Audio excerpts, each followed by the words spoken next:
Just one way that we can strengthen our can-do pathways in our brain is by not coming into agreement with those unhelpful fibro phrases, repeated unhelpful phrases, memes and graphics that you share and float around. Every time you share something like that, you come into agreement with it. So it's really important, if we want to strengthen and rewire those pathways in our brain, to help us, give us every advantage. So what are some examples? When people say, oh, Lisa, it's easier said than done. That's one we turn on its head all day long.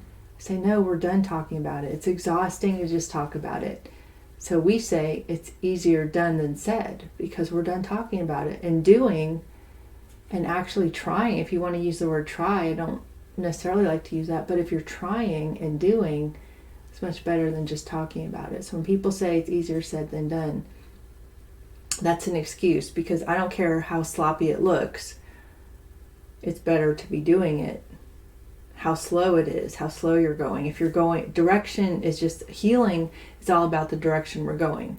So even, you're tired of going this way because it's not working. So even as you start going this way, as long as you're going in the right direction, you're going towards healing and away from coming into agreement with all those unhelpful phrases.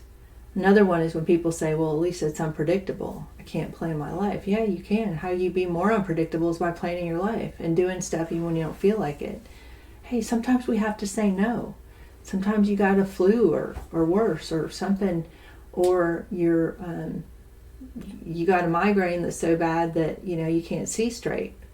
Sometimes you got to say no, but you planned your life, and then you fall. I get it. Like, I've been there, still there sometimes, and I tell myself, no. Like, I become more unpredictable when I plan my life and just do the best I can. So no more saying it's unpredictable and you can't plan.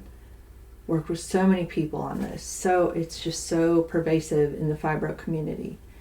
We can become more unpredictable. And what about the phrase when people say, well, I'm going to pay for it? You may, on a day where you feel somewhat better, so you do a little bit more, and then you do a little more. You're like, oh, I'm going to pay for it tomorrow. Now, what if it could pay you? What would that be like? That's what we do, especially in our 8-week course, is teaching you how it can pay. If it could pay you, right, instead of you paying it every time you do something or you have a fear of that happening, what would that be like? Wouldn't that be empowering? Right? Like, this is challenging enough. You want to create all the empowerment and have all the advantage that you can. That's so important. So another thing I like to say is, don't be the status quo with fibro. The status quo is people going in this direction. There's always going to be more people. Again, they say wherever more people are going, go the opposite way. So more people are going this way. That's being the status quo. Those are people who are just sitting back saying, this is my lot in life. Okay, we deal with it. Because they don't know that there's a better way. Or they've gotten so used to living that way that they don't want to change. So you have to want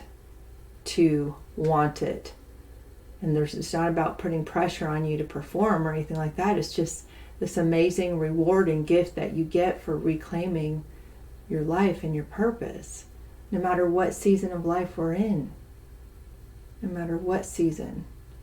Whether you're 25 or 75, it doesn't matter. So we believe that we have to strengthen those can-do pathways that say we can get excited, about going in a new direction. That's what it's about.